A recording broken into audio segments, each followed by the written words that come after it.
Regarding the use of fire. April 22, 2020 by Anna von Reitz.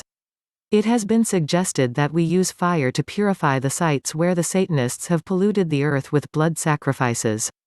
I do not recommend this option, as it has not proven effective in the past. See my explanation. No, beginning thousands of years ago in the Mideast, we tried using fire to burn out the pollution. We tried burning them out, but the energetic imprint and the curse of the blood remained, so we buried their cities and their ruins as much as possible, because this silenced the evil. Gobleki Tepi is an example of burying the sites and sealing up the evil using earth. We discovered that even a partial burying is quite effective. See what was done in Russia during the Napoleonic Era. We tried burying them in water. All the sunken cities are examples. It is more or less effective. But it does more or less pollute the sea water on a long-term basis. Both these methods and destruction by fire are absolute. The cities and buildings are destroyed. Nobody can live in them. All the work people put into building them is lost. And the problem has, despite all this destruction, remained. It goes dormant as long as it is suppressed and guarded against, but it comes back, just like an infection cycle of the flu. That's why so many military men and women and politicians have called it a virus. This cycle, these outbreaks of Satanism have gone on for thousands of years now, and always with the same results. Like an infection or a parasite, it moves from place to place, host population to host population. When things got too hot for it in the Mideast, it moved to Turkey and Greece and North Africa. From its base in Carthage, it infected Rome even though Rome razed Carthage and killed them to the man. From Rome it infected the entire world. So even while Rome stood against it for centuries and suppressed it, this evil was gaining ground with the superstitious sailors and common folk and eating away like acid at Rome's foundations.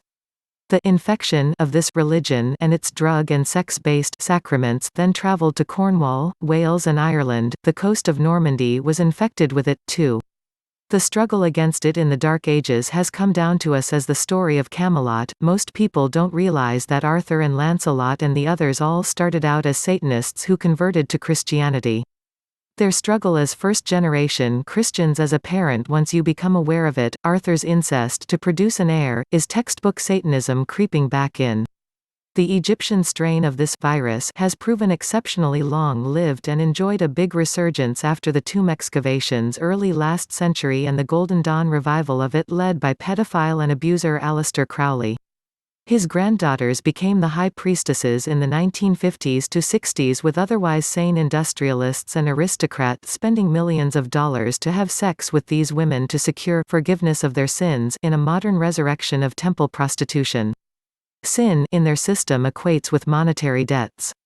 Idolatry in the form of worshipping money is part of their religion and the most potent means they have to infect and control a population. Once they get one of their men in control politically, as they did here with Theodore Roosevelt, Wilson, FDR, LBJ, Nixon, and GHWB and GW, they use the money system to further infiltrate and gain power. Teddy Roosevelt set up massive commodity rigging schemes. Wilson sold out means of producing our currency, a fundamental commodity, to the European bannisters. FDR bankrupted the mercantile banks and enslaved all the municipal citizenry, which he and his followers have tried to parley into enslavement of all Americans. LBJ set up both the welfare state and the federal kickback schemes and the basis of the petrodollar, and also gave the young Henry Kissinger his start. Nixon finished the job to enact the petrodollar and deregulated the medical industry, converting it from a beneficial non-profit sector to a parasitic for-profit free-for-all.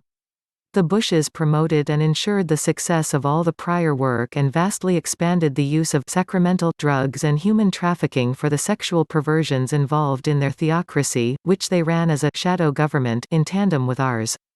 In this, they were following the Satanist standard playbook: use what is good as a storefront for what is evil, our government as a cover for theirs, the Catholic Church as a cover for their religion, the United Nations Organization as a cover for their multinational interlocking trust directorate.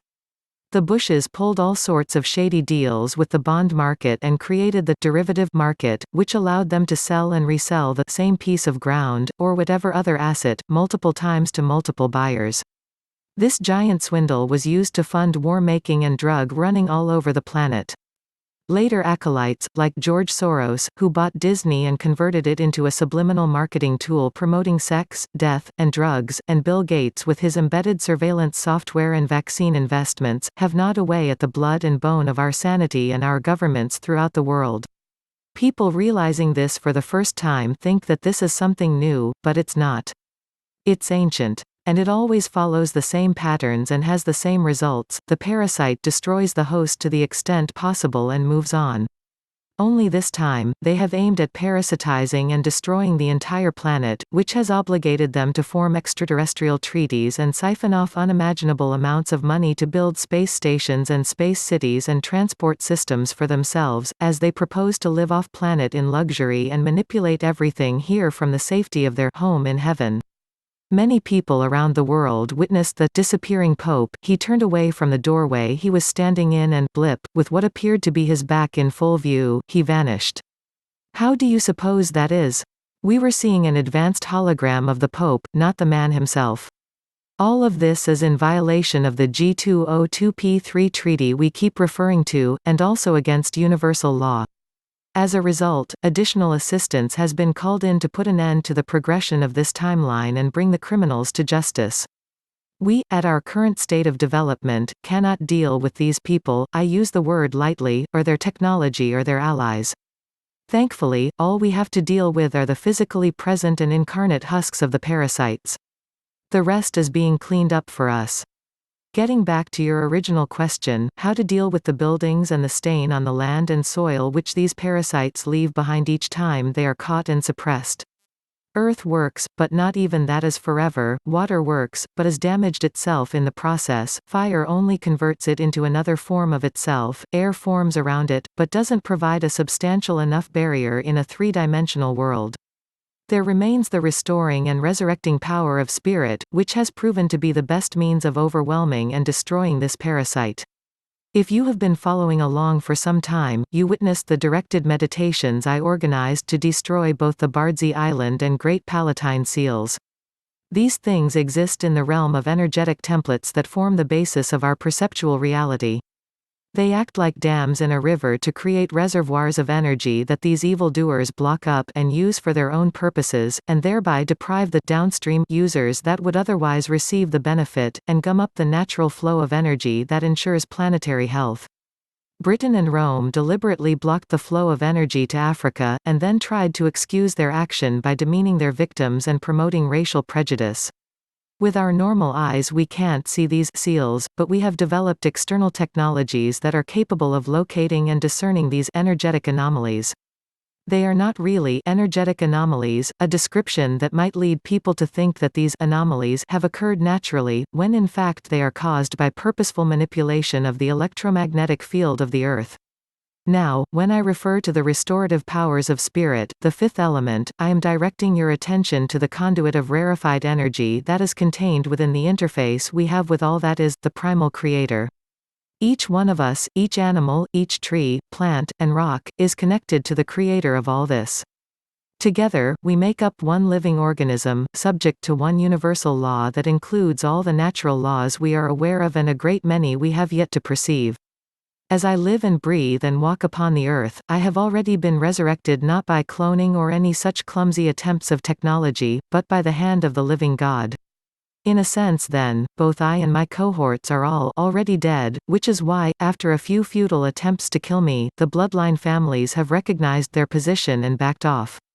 The same power of the Spirit that lifts up my image from the dust is more than capable of restoring the earth, cleansing the buildings tainted by these parasites, and removing them and their influence on a permanent basis. An appeal to that option is what I recommend as we face the mop-up, just forego any terraforming or flooding or incendiary options, none of which have worked all that well in the past, and instead teach people how to invoke the power of the Spirit of the living God to accomplish all these things we need. This power can do in an afternoon what would require endless ages of our puny efforts, and do it all perfectly. So no point in half answers and taking recourse to fires and floods and bulldozers. This has been a spiritual war from the first, and requires a spiritual answer in the last.